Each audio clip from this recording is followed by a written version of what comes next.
Mama ibalik mo na kasi sakin yan.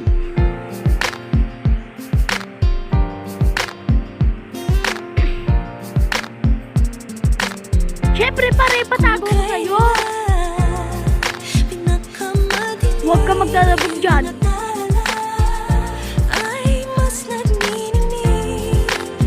Sa akin yan eh, bakit parang pinatago ko lang eh.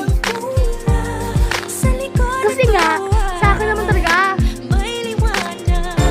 Ako na, akin yan. Hindi manghihingi ka sa papa mo.